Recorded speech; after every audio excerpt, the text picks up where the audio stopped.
प्रिय दोस्तों नमस्कार। आज हम बात करेंगे छत्तीसगढ़ बोर्ड का जो त्रैमासिक परीक्षा होने वाला है कक्षा 8वीं का विषय गणित का पूरा वायरल पेपर और रियल पेपर, साथ में इसके फुल सॉल्यूशन के बारे में भी बात करेंगे। तो अगर चैनल पर आप नए हो तो चैनल को सब्सक्राइब करके बेल आइकन का बटन प्रेस कर लीजिए। जैसे ही मैं त्रैमासिक आकलन के जो पेपर है कक्षा 8वीं के सभी सब्जेक्ट आपको प्रोवाइड कराऊं, त्रैमासिक हो, अर्धवार्षिक हो या वार्षिक, सभी के सभी हमारे चैनल पर पेपर के वीडियो प्रोवाइड कराए जाते हैं। तो आप चैनल को सब्सक्राइब करके जरूर रख लीजिए। समय दिया जाएगा 3 घंटे और पूर्णांक रहेगा 80।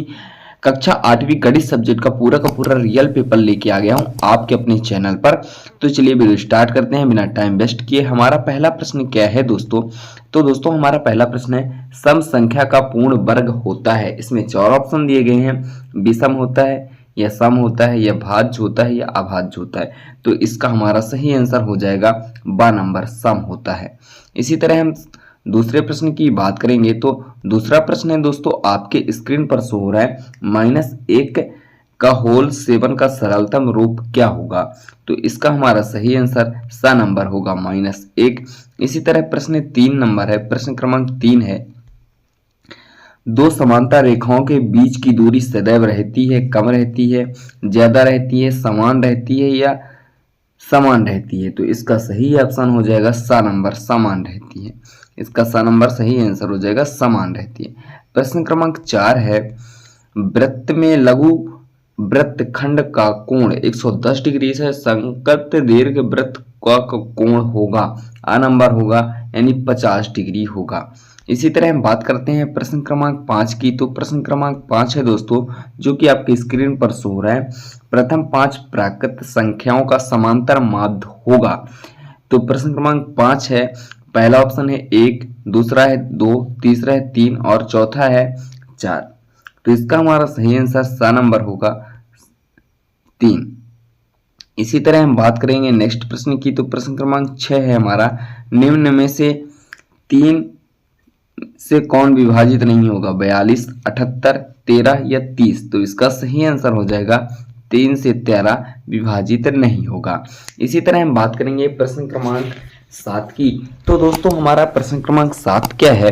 तो दोस्तों हमारा प्रश्न क्रमांक 7 है, जांच कीजिए कि 3, 4, 5 का पाइथागोरस त्रिक है अथवा नहीं है। तो प्रश्न क्रमांक 7 का आंसर देख लेंगे, जो कि आपके स्क्रीन पर शो हो रहा है। प्रश्न क्रमांक 7, पाइथागोरस अथवा नहीं है। इसका हल हो जाएगा, ये हल दिया गया है, 3 का स्क्वायर 4 का स्क्वायर बराबर 9 प्लस 16 बराबर 25, 5 का वर्ग। यह पाइथागोरस का ट्रिक है। इसी तरह हम बात करेंगे दोस्तों प्रश्न क्रमांक 8 की। तो प्रश्न क्रमांक 8 है, जो कि आपकी स्क्रीन पर शो हो रहा है, सरल कीजिए -4 के घाते 14 गुणे -4 के घाते 7। तो प्रश्न क्रमांक 8 जो कि आपके स्क्रीन पर शो हो रहा है, प्रश्न क्रमांक 8, यह इसका सरल रूप है। आप इसका स्क्रीनशॉट कर लेंगे। -4 के घाते 14 प्लस 7 बराबर -4 के घाते 21। इसका सही आंसर हो जाएगा। प्रश्न क्रमांक 9 की बात करेंगे दोस्तों। तो प्रश्न क्रमांक 9 है, 6 सेंटीमीटर का रेखाखंड खींचकर उसे 5 समान भागों में विभाजित कीजिए। तो प्रश्न क्रमांक 9 का आंसर देख लेंगे, जो कि आपकी स्क्रीन पर शो रहा है। प्रत्येक भाग की लंबाई 6/5 बराबर 1.2 सेंटीमीटर होता है। प्रश्न क्रमांक 9 हो गया। प्रश्न क्रमांक 10 है, एक कार 3 घंटे में 600 किलोमीटर की दूरी तय करती है, तो बताओ 7 घंटे में कितनी दूरी तय करेगी? प्रश्न क्रमांक 10 है। तो प्रश्न क्रमांक 10 का आंसर जो कि आपकी स्क्रीन पर सो रहा है, गति बराबर 600/3 बराबर 200 किलोमीटर प्रति घंटा। 8 घंटे की दूरी में 200 गुणे 8 बराबर 1600 किलोमीटर होगा।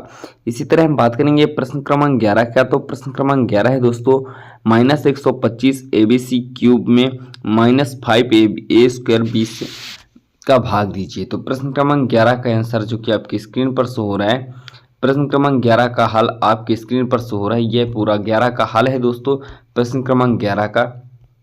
आप इसका स्क्रीनशॉट कर लीजिए, व्हाट्सएप ग्रुप का लिंक डिस्क्रिप्शन में दिया गया है, आप जाकर ज्वाइन कर लेंगे।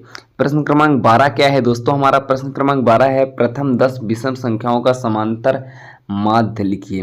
तो संख्याएं ये हो गए, योग टोटल 100 हो गया, औसत 100/10 बराबर 100 हो गया।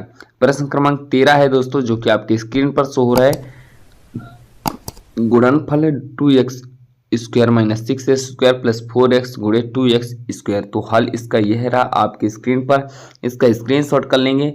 प्रश्न क्रमांक 14 की बात करेंगे तो प्रश्न क्रमांक 14 है दोस्तों, जो कि आपकी स्क्रीन पर शो रहा है। संख्या है 4, 5, 10, 6, 7, 14, 9, 15 का औसत होगा। तो योग होगा टोटल 70 होगा और योग बटे 8 संख्या, जितने संख्याएं उतना का भाग दे देंगे तो 8.75 होगा। इसी तरह प्रश्न क्रमांक 5 की बात करेंगे तो प्रश्न क्रमांक 5 है, एक ताश के गड्डी में ईंट आने की प्रायिकता क्या होगी? कुल पत्ते 52, ईंट के पत्ते 13, तो प्रायिकता 13/52 बराबर 1/4 होगा। इसी तरह प्रश्न क्रमांक 16 है प्रश्न क्रमांक 16 है 10 इंटू -10 का मान विधि से ज्ञात कीजिए, तो -100 होगा। और प्रश्न क्रमांक 17 है, जो कि आपकी स्क्रीन पर शो रहा है, प्रश्न क्रमांक 17, जिसमें पहला है हमारा 7x - 6 इंटू 15x - 2 का गुणनफल ये होगा, जो कि आपकी स्क्रीन पर शो रहा है 105x square minus 104x plus 12। इसी तरह यह सेकंड रहा और यह 18 नंबर का रहा पूरा का पूरा। आई होप दोस्तों यह वीडियो आपको अच्छा लगा हो तो वीडियो को लाइक करके चैनल को सब्सक्राइब कर लीजिए और बेल आइकन का बटन प्रेस कर लीजिए। जैसे मैं कोई नया वीडियो अपलोड करूं तो आपको नोटिफिकेशन सबसे पहले प्राप्त हो।